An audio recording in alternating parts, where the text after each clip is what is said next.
Chapter 56, E.T. Envoy and Dealing with Norvos.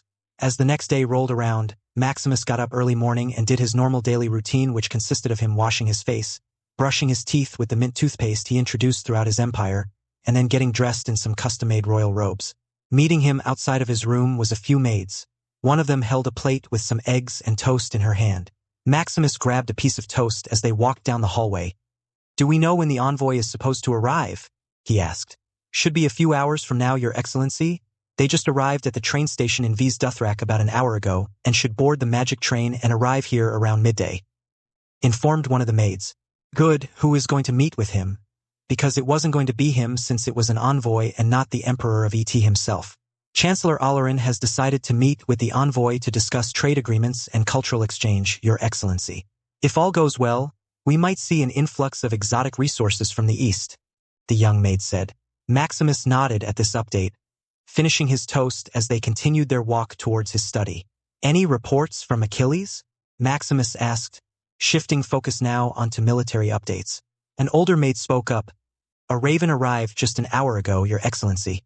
They've started fortifying Port Alexandria as per your instructions, and slowly civilians are returning to their homes. There's peace now. That's good news. Those people deserve some stability, especially with the changes that are to come. Not only was the city renamed, but the reforms that would be implemented would be very innovative, at least for the people, but it will benefit them greatly." As they reached the study, another servant was already waiting outside with a map detailing the new things that have been built or are currently being built throughout Imperial territory. It also showed neighboring regions, such as the remaining free cities that Maximus has yet to conquer. Bravos, Pentos, and Kohor were on friendly terms with the Imperial Union, with several agreements being established with each free city. Bravos and Pentos, since they were situated on the port, had agreements allowing both their own cities and the Imperial Union trade ships to dock at their ports and conduct trade with each other. Kohor, on the other hand, was more inland and had a great number of tradesmen and craftsmen. Thus it mainly dealt with providing certain types of goods for the Union in return for something else. Norvos had isolated itself within the mountains, as the other free cities had stopped trading with them out of fear of their relationship with the Imperial Union. The only reason the city is able to maintain itself is because of its trade with Lorith. But the recent attacks on Imperial caravans traveling through the region had forced Maximus to make a decision. All caravans that were traveling within Imperial territory could register to be able to fly the Imperial flag as they conduct their business. Most caravans and traders signed off for this and flew the Imperial flag to scare bandits on land or pirates on the sea. However, even with this, the soldiers of Norvos have attacked 3 caravans within the last 2 months. This clearly wasn't an act of banditry. If it were bandits, they would not dare to attack a flag that bore the symbol of the Imperial Union. This was clearly an act of provocation, an act that Maximus intended to act on. The people of Norvos needed to understand that he wouldn't stand for such blatant transgressions over his territory and people. "Have Merlin take the Black Wings and any other forces she needs to take over Norvos," he commanded. Norvos, because of its position in the mountains, didn't have that big of a population, so it could only field at most 5 to 10,000 soldiers. Merlin and a few witches riding on top of the Black Wings were more than enough to force the city into submission. One of the maids hastily left the room to deliver the message to Merlin.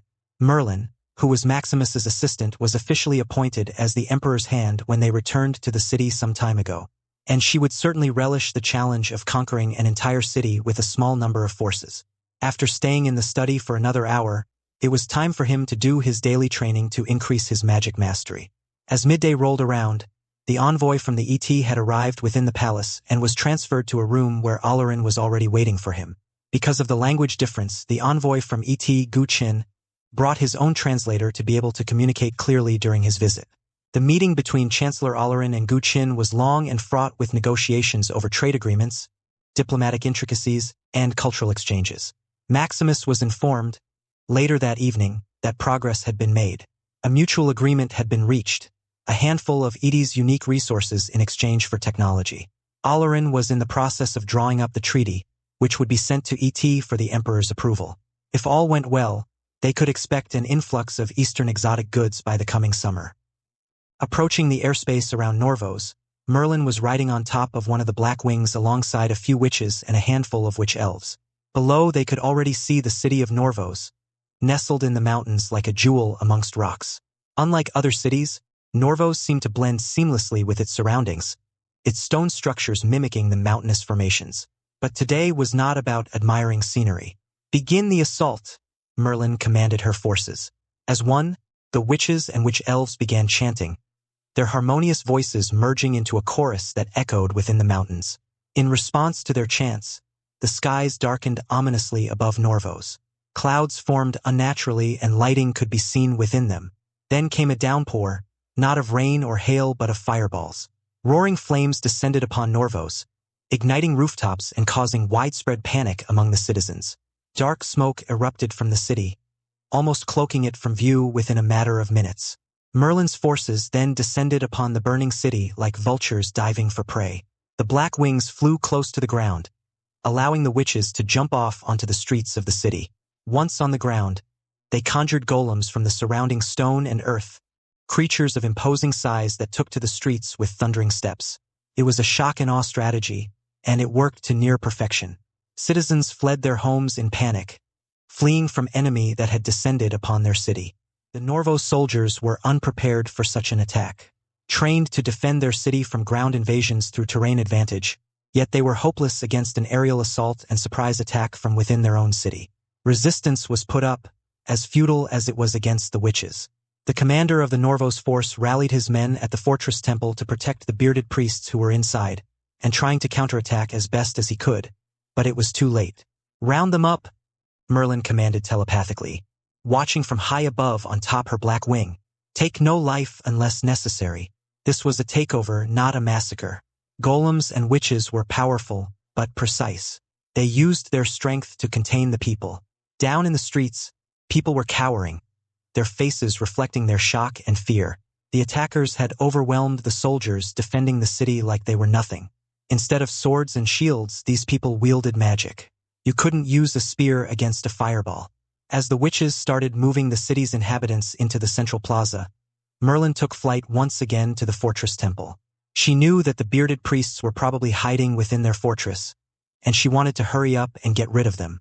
Descending from the sky, Merlin landed in front of the temple, just as the doors swung open, revealing the once mighty and unchallenged rulers of Norvos, its religious leaders.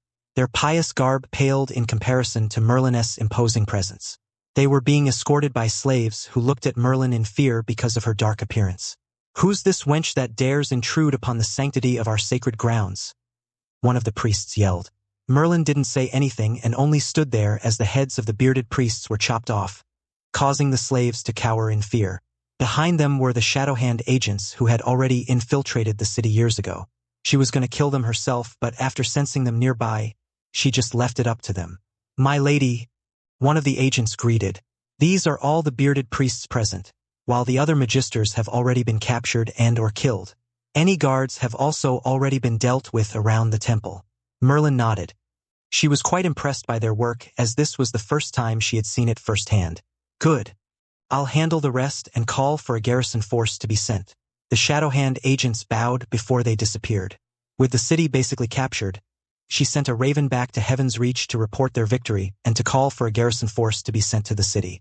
Chapter 57. Claiming the Isle of Tears. 1 year later, 291 AC. Surveying the Isle of Tears, Dane II Ironfoot and his legion of dwarves had just arrived in the region to claim it for the Imperial Union. Near the shore of the isle, about 40 Imperial ships were standing by, waiting for the builders to finish setting up a makeshift dock so that the ships could offload their supplies onto shore. Meanwhile, a separate force was sent on the mainland to the south of the isle. Their mission was to establish a base there, which would be a supply point for further expanding onto the continent of Sithorios. Overlooking the construction, Dane was deep in thought. These lands were unfamiliar, yet the presence of his legion's dwarves and the reassuring vessels of their fleet anchored offshore lent a sense of familiarity, like the foothills of Erebor. Using their advanced engineering tools, the builders, which were a combination of Dothraki, freemen, and dwarves, were steadily making progress, erecting towering structures with sturdy foundations. Once they get more supplies and more people sent from the mainland, the isle would be transformed into a fortress. While this was happening, Bjorn was leading the separate force in the south. His target was a stretch of land that had easy access to open ocean and was ideal for commercial docks. As one of the patrols were securing the perimeter around their camp, they encountered a tribe of native people who seemed quite hostile. Their initial contact resulted in a small skirmish happening, leaving several of the tribesmen dead as the patrol group managed to make it back. Bjorn, upon hearing this, decided to deploy more scouts to gain a deeper understanding of this tribe's strength and tactics. Not only were they in an unknown land with unknown people, but they also didn't know what type of abilities the natives had. This didn't deter Bjorn from continuing their mission. They were well prepared for conflict. Not only did they come armed to the teeth with superior weapons, but they also had experienced warriors and witches within their ranks who had fought in many battles back on their homeland. Dane, upon receiving word of the skirmish from a raven, immediately sent more soldiers and 2 witches to support Bjorn just in case the natives had any surprising abilities or could also use magic. The tribesmen, recovering and infuriated by the death of their fellow tribe members, planned retaliatory attacks against the invaders. Assembled within the center of their village, the tribesmen painted symbols of war across their bodies, invoking their ancestral spirits for strength and guidance. The total number of people in this tribe was about 1,200. 700 of the tribesmen were warriors who protected the city from other tribes, hunted for food, and patrolled the surrounding region. The rest comprised of women, children, and elders. Survival was brutal, the way it had been for generations in this unforgiving environment. But now they had another threat to deal with, the invaders, who didn't look like any tribesmen they had encountered before. Some people started to call them armored half-men due to the armor the dwarves wore. While an insult for sure, as calling a dwarf a half-man was akin to a grave offense, the dwarves themselves cared less for pleasantries and more for their mission, conquering lands and building fortresses in the name of the Imperial Union. The next morning, the tribesmen launched their attack on the coastal fortress, which was still under construction. However, Bjorn was prepared for such an attack and had already set up makeshift defenses around the construction site. Using the trees to mask their approach, the tribesmen managed to get close before they engaged a patrol of 4 dwarves, killing 3 of them while the last one managed to run back to the fortress to warn them of the attack. Behind the makeshift wooden walls, the elven archers had seen one of the dwarves running frantically towards the entrance. A horn sounded, echoing across the makeshift fortress. Bjorn stepped out of his tent, his eyes scanning the tree line. Based off yesterday's events, he knew this had to be the tribesmen that his patrol had encountered. "Archers to the walls!" Bjorn shouted, his voice sounding across the fortress. "Warriors to your positions!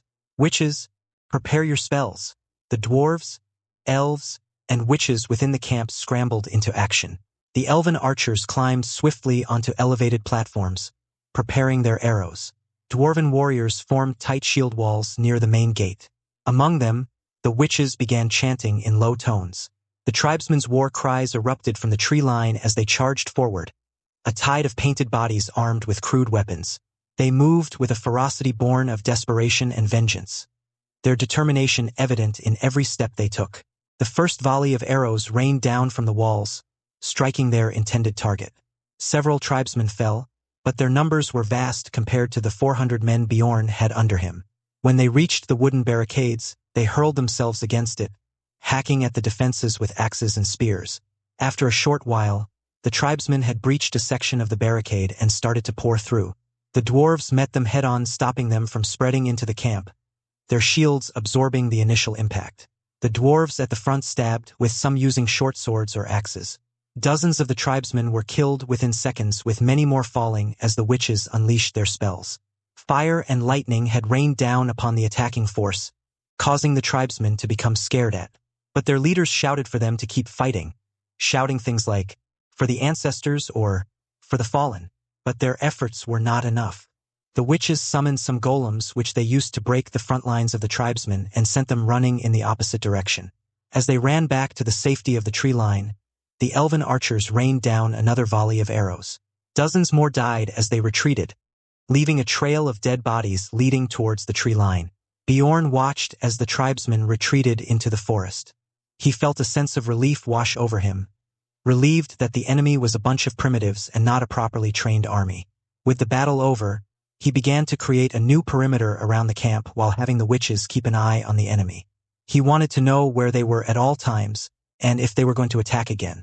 He also sent word back to Dane about the attack and their victory. In total, they had only lost 4 men, compared to the dozens that the enemy suffered. Receiving the message from Bjorn, Dane had sent a raven to Heaven's Reach requesting additional forces to be sent due to hostile natives. Heaven's Reach, Parrying one of the attacks from Ianwi, Maximus feinted an attack from the left which would fool a normal swordsman but not Ianwi. He quickly stepped back to avoid the false strike and then countered with a swift and powerful vertical swing. Anticipating the counterattack, Maximus parried Ianwi's sword once more, sending out the sound of two magic-enhanced swords clashing throughout the courtyard. Ianwi had a smile on his face as Maximus's progress was going well. Compared to when he first started, Ianwi saw a significant improvement in his magic abilities and his skills with his sword. And under Ianwi's suggestion, Maximus also learned to use a secondary weapon of his choosing, which turned out to be a spear. In the midst of their training session, a raven arrived and landed on the small little raven house which was built for the ravens. It was a small shack which offered the ravens a place to rest and eat as they traveled across the empire. Pausing their training, a servant had taken the message tied around its leg and brought it to Maximus. Grabbing the piece of paper and opening it, Maximus saw that it was from Dane. Natives attacked one of our fortresses being built on the coast, but we held them off and they suffered heavy losses. They have several hundred people in this tribe, but considering this is a new land, we can expect several more tribes, some of which may be larger than this one. Maximus knew very well that these tribesmen were simply defending their own lands, reacting out of fear and anger at unknown invaders. But if he cared about things such as this, then he would have never sent Dane to establish a fortress on the continent. He handed the message back to the servant. Approve his request and send a raven to Illyria, sending 4,000 more soldiers to Sithorios. Maximus ordered. The servant bowed and left to carry out their orders. They would write up the message and then bring it back to him for the final signature. Writing was one of the most widely taught things in the empire.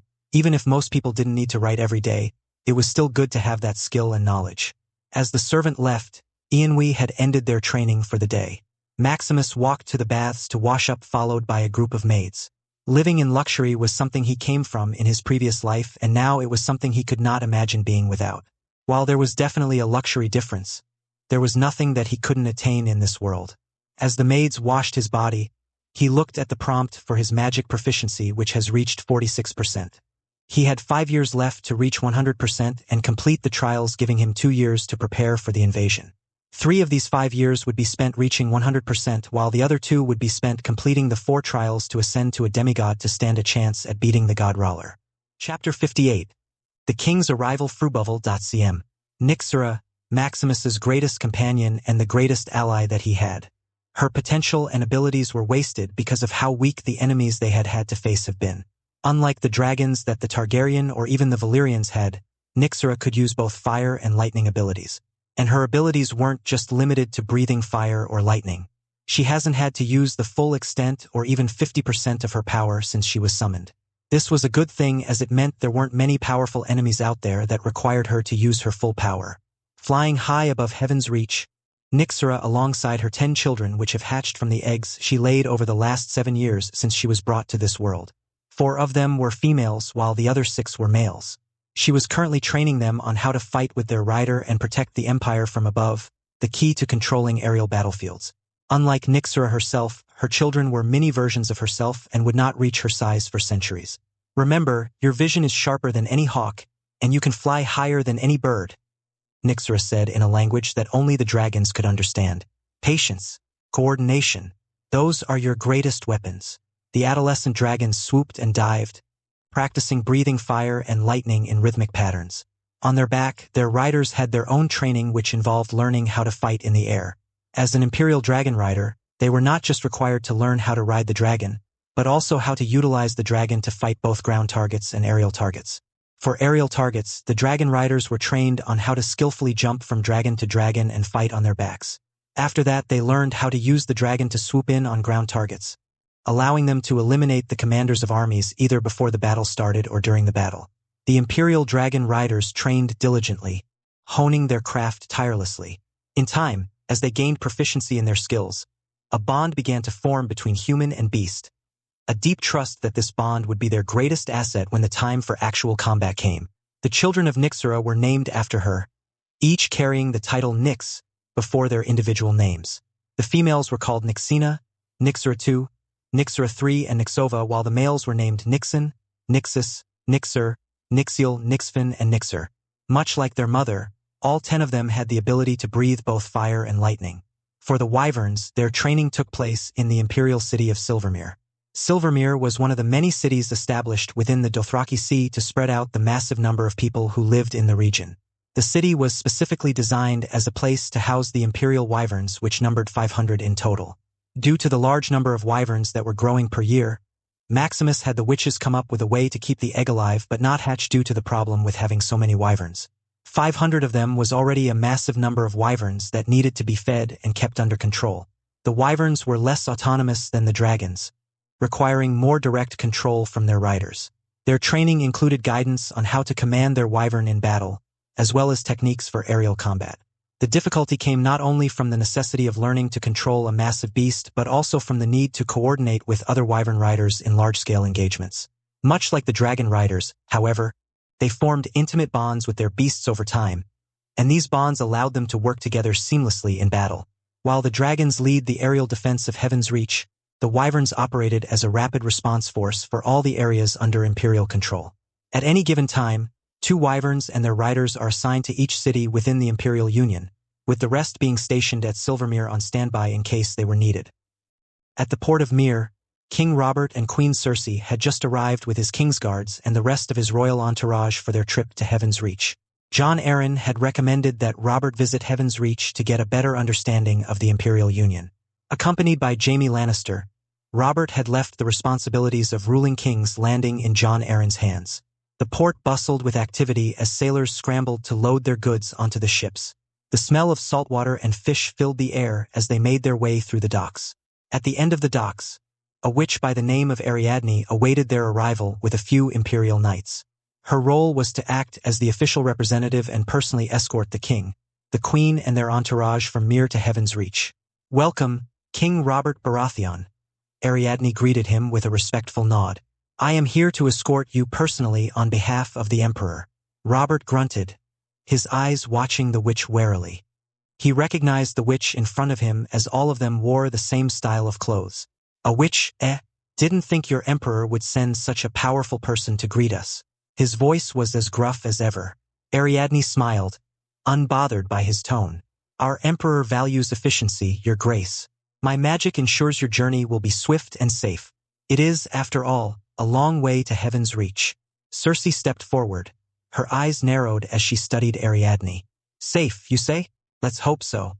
It's not every day we entrust our lives to strangers. Nor is it every day that strangers trust their lives to an empire," Ariadne replied smoothly, meeting Cersei's gaze without flinching.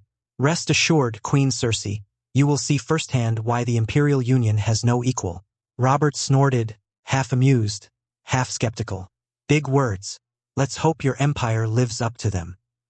He gestured for his entourage to follow as Ariadne led them to the convoy of carriages that was waiting for them. As they approached the carriages, Robert halted in his steps as he looked up and saw the massive creature flying overhead. It was one of the dragons assigned to protect the city and its rider performing a patrol of the city, mixed in with improving public opinion. The Imperial Knights were all used to seeing and being near dragons, so they weren't as affected as Robert and his royal entourage, with some whispering prayers under their breath. "7 hells," Robert muttered, his hand instinctively reaching for the hilt of his sword. "What in the name of the gods is that?" "That," Ariadne said, "is one of the city's dragons. You are fortunate to see one of them up close, King Robert. From my understanding, a dragon hasn't been seen in Westeros for more than 100 years. Robert stared at the dragon in disbelief, his eyes following its movements as it soared through the sky. Its scales shimmered, catching the sunlight with every flap of its massive wings. The creature exuded an aura of majesty and power that was impossible to ignore. 100 years is too short if you ask me," he muttered under his breath. "Beasts like that don't belong in the world of men." Jaime, standing at his side, was less inclined to dismiss what he saw. His sharp eyes analyzed the dragon's movements, the coordination between the creature and its rider. "If that's just one of their city's defenders, I wonder what their greatest dragons look like." Ariadne's replied with a smile. "Perhaps you will find out, Ser Jaime. Heaven's Reach has many wonders, but its greatest lies at its heart." Cersei, with her gaze still fixed on the sky, finally spoke. "Your Emperor commands such creatures? And yet he allows Westeros to remain free? Curious." There was a hint of cautiousness in her tone, as if she couldn't decide whether to be impressed or wary. Ariadne turned to her to answer her question. The Imperial Union seeks stability, not conquest. The Emperor's strength is not wielded recklessly. Peace through power, Queen Circe. That is the foundation of our empire. Robert let out a bark of laughter, though there was little humor in it. Peace through power, sounds more like submission to me. Instead of answering her, Ariadne gestured toward the carriages. Shall we? The journey to Heaven's Reach is long, and I assure you, King Robert, you'll have ample opportunity to form your own opinions of our empire. Robert climbed into the lead carriage, with Circe following close behind, and the rest of the royal entourage boarding their own. The king's guards were given horses and took their positions in an escort position around the convoy. Once everything was ready, they departed for the long journey. Chapter 59. Exceeding Expectations. The trip to Heaven's Reach was smooth, as any bandits or other thugs knew not to mess with the Imperial Knights. Any carriage or convoy protected by the Imperial Knights was steered clear of, as the Knights had earned a certain reputation for hunting down those who attacked them. Their aura of authority and fighting prowess was enough to unnerve even the most hardened of hooligans. Throughout the journey, Robert was clearly restless, taking breaks often to get out of the carriage and stretch his legs. He grumbled about the tedium of travel, but he also seemed inclined to spend more time outside with the guards than stuck in the carriage with Circe. Circe, on the other hand, remained quietly composed for most parts. She occasionally got out to talk with Ariadne and inquire more about the imperial city. She was particularly interested in the daily activities of its citizens, the grandeur of the emperor's castle, and the magic that she had heard so many rumors about. Conversations between Ariadne and Circe took place mostly at night, under a sky filled with bright stars. During these quiet moments, Ariadne would share stories of the Imperial Union, painting vivid pictures of bustling marketplaces, lavish balls, and citizens from multiple realms living under one rule. There is a unique beauty in diversity, Ariadne said one evening as she poured Circe another cup of wine. Heaven's Reach has become home to so many different cultures and races. There are tensions at times, yes, but there's also a sense of unity. Circe sipped on her wine slowly, a thoughtful look on her face. She found it hard to imagine such unity. Westeros was divided amongst houses seeking power and influence, each with their own agendas. Peace among these houses seemed as elusive as dragon's eggs in present-day Westeros. Meanwhile, Robert relished his time with the guards and knights. He tested their mettle with friendly sparring matches and his tales of hunting and war. The Imperial Knights themselves only needed to wait a few more days before they could be relieved of this annoyance. Once they reached Heaven's Reach, the capital, they were in awe. Entering from the eastern gate of the city, known as the Gate of Thousand Summers, Ariadne began to point out and explain things as they went by them. This gate is known as the Gate of Thousand Summers to reference that this gate and the city will stand for 1,000 summers, explained Ariadne, her finger pointing to the massive gate which had intricate carvings, telling the story of the city, was established by hundreds of thousands of workers. Beyond the gate, stretched out before them, was Heaven's Reach in all its glory. Houses of all sizes and shapes sprawled out as far as the eye could see. Towers reached high into the sky. Dragons flew high above in formations patrolling the city from the skies, while normal city guards, who were a mix of Roman legionaries, Spartan hoplites, and regular trained guards. Robert and Circe, who had been silent, now had expressions of astonishment. In King's Landing, the city guard consisted of the Gold Cloaks, while the king and other members of the royal family were protected by the King's Guard. Here, however, the city guards were a little different than they had in King's Landing. As you can see, the city guard are well-trained soldiers who have been given the training and weapons needed to enforce law and order throughout the city by order of His Excellency, Ariadne explained. Pretty much the same as the Gold Cloaks, Robert added from his understanding. Listening to and looking at the city guard, they may look and dress differently than the Gold Cloaks, but they still receive the training and necessary tools needed to enforce the law. Actually, Ariadne started. The city guard is different from the Gold Cloaks of King's Landing, as the Gold Cloaks are merely men who were chosen for their loyalty rather than their combat abilities. Our city guards, however, are selected based on their martial skills and undergo intensive training under the guidance of the Imperial Knights. Ariadne had more to say regarding how corrupt the Gold Cloaks were, but she kept that part to herself. They continued through Heaven's Reach, passing by the grand fountains and monuments that celebrated Maximus's victories against slavery. One statue had a slave master lying dead at Maximus's feet. Each thing they saw was more impressive than the last, leaving Cersei and Robert in a constant state of awe. Even Jaime managed to keep his critical retort to himself as they passed a fountain made entirely of precious gemstones. After riding for nearly half an hour, the convoy finally arrived at the gate leading to the palace. This is when Robert and Cersei almost freaked out over what they saw. A giant standing as tall as the gate itself had grabbed their attention. Jaime, who was riding on his horse, was stunned, unable to believe that the figure standing in front of him was real. The royal guards guarding the gate, after confirming the identity of the convoy, opened the gate, allowing the convoy to enter the palace grounds. Riding through the palace grounds, the convoy finally came to a stop near the entrance of the actual palace where Maximus resided. Disembarking from the carriages, the royal entourage was escorted into the palace with the Kingsguard being able to keep their weapons. As they entered the throne room, there was already a gathering of people, as a major criminal was just arrested for some very serious crimes. Robert, Cersei, and the rest of the royal entourage were led to some seats while the proceeding began. Today, His Excellency Maximus Invictus will pass judgment upon Jarno Sanel for his crimes, which include leading a criminal organization within imperial territory, the kidnapping and raping of more than 20 victims between the ages of 11 to 17. The list went on until the announcer finished the last crime. Not even sitting on his throne but sitting on one of the stairs leading up to the throne, Maximus had an apple in one hand and a knife in the other as he began to cut pieces of the apple for himself to eat.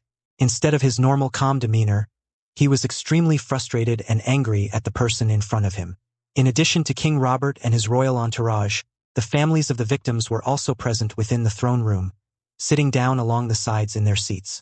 They've been quiet, holding back their tears for the things that the emperor has done for them.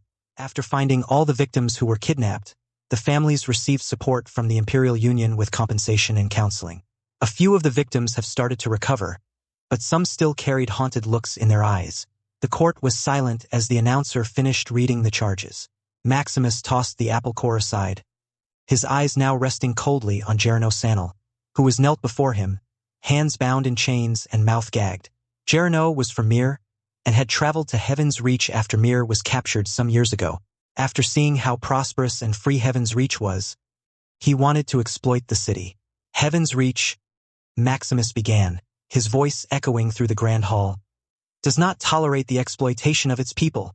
I do not tolerate the exploitation of my people. It's people like you who ruin it for others. Maximus rose from his stairs and approached Jarno, whose eyes widened as he saw the tall figure standing over him. Turning towards a guard standing at a door, Maximus nodded. The guard opened the door as two of the witch elves had come out with big smiles on their face. They already knew what was about to happen. Jarno is hereby sentenced to death, however. His death will not be peaceful, nor will it be in any way humane. He will come to regret his actions as he basks in the cost of his sins. Witch elves, you may proceed, Maximus declared, stepping back. He motioned for the guards to escort Robert and his entourage to another room. However, Jaime wanted to stay and see what was going to happen to the man. In another room, Robert and Cersei had sat across from Maximus as their first official face-to-face meeting. Maximus leaned back in his chair as a maid poured a glass of red wine for each of them.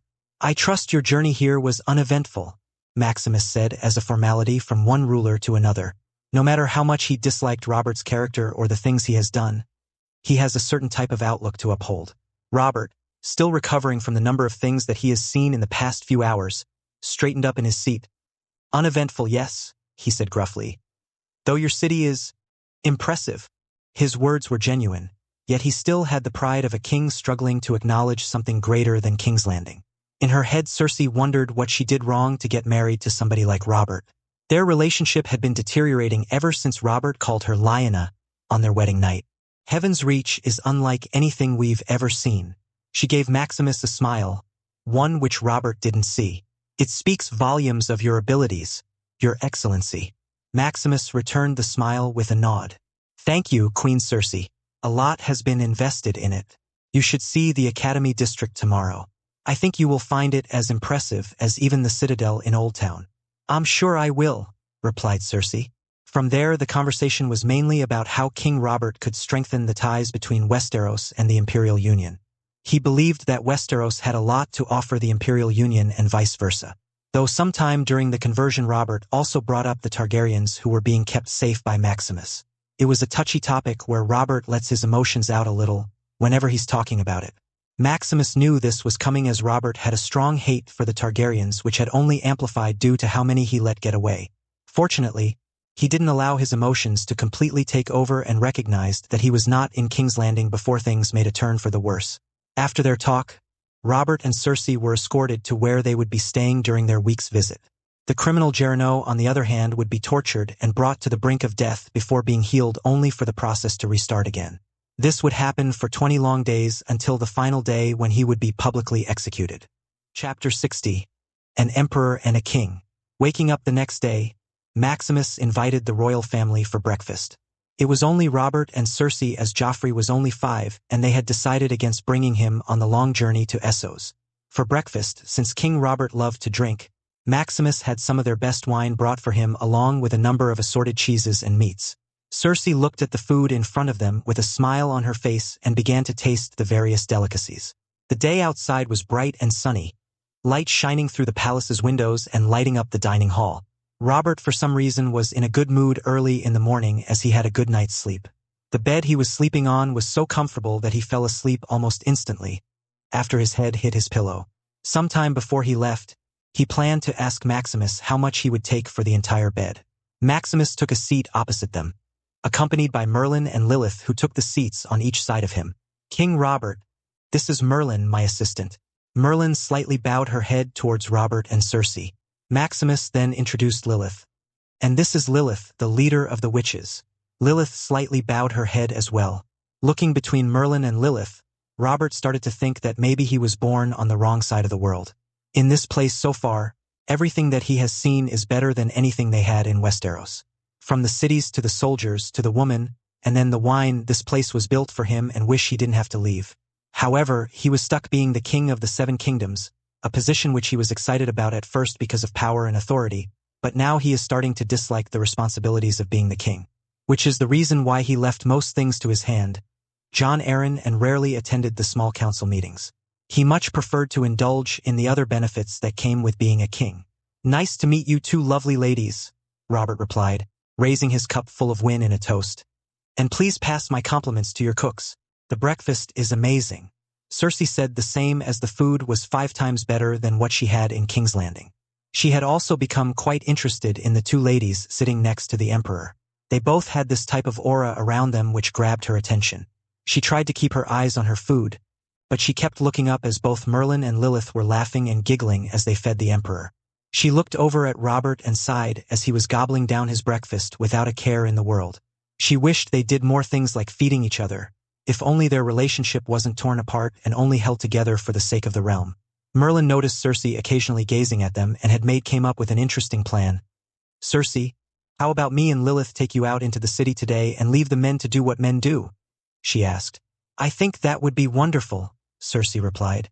A day away from Robert was something she would never pass up. All right. Then after breakfast we're going to go into the city. Hearing Merlin's proposal, Maximus looked at Robert, thinking of what they could do together. They could go and watch the games in the Colosseum or the horse racing in the stadium. Yes, let's allow the ladies to enjoy the city, Maximus agreed. Meanwhile, we can enjoy some entertainment of our own. How does the prospect of a Colosseum contest sound, King Robert? Robert practically lit up as he slapped his hand down on the table. Now that is my kind of entertainment, he declared enthusiastically. He was still grinning from ear to ear as he downed his cup of wine.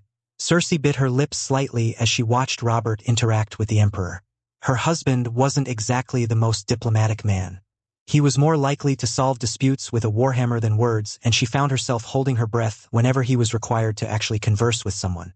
As Robert and Maximus devolved into discussing various competitive sports and grown men hurling each other around a sandpit, Merlin, Lilith, and Cersei had excused themselves. Cersei found herself being led away by Lilith and Merlin, out into the bustling streets of Heaven's Reach. Accompanying them were 10 Imperial guards escorting them throughout the city. The trio wandered through the streets of Heaven's Reach, attracting attention from all who passed by. Merlin and Lilith were well known throughout the Imperial Union as they held high positions under Maximus and often engaged with the public. Quite an impressive city, Cersei remarked as they made their way through a market square, her eyes looking at the bustling scene in front of her.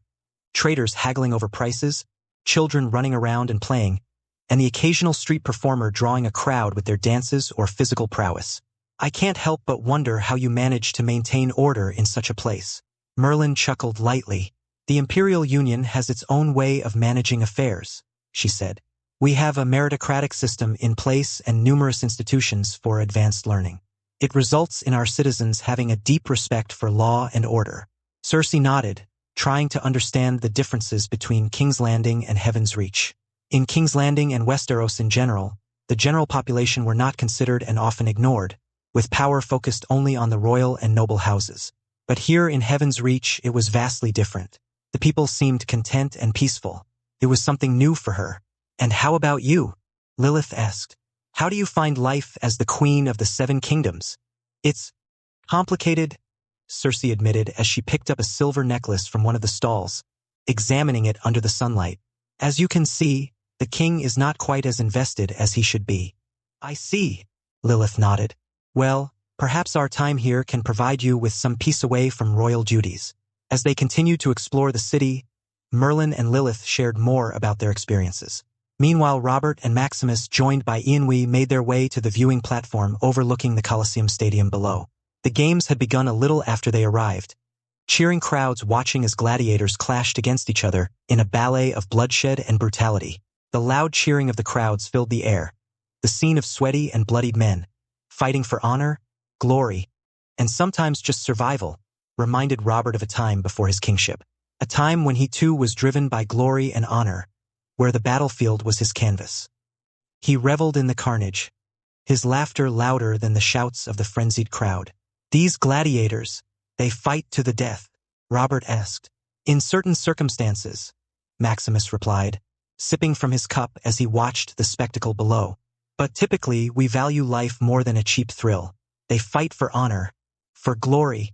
The defeated get another chance to regain their honor in future matches. Robert chuckled deeply, leaning heavily on the barrier's edge as he observed the fights fascinatedly. Much like our tourneys then. Despite his view of Westeros and Robert as a person, he had to admit that Robert had a great sense of humor. For the next week, Maximus spent time with Robert and Cersei, oftentimes discussing the governing methods of Heaven's Reach, taking them on tours around the city, showing them key institutions that held the empire together, the academies, research institutions, trade centers, and military barracks. They also discussed various other opportunities where Westeros nobles could send their children to study in Heaven's Reach.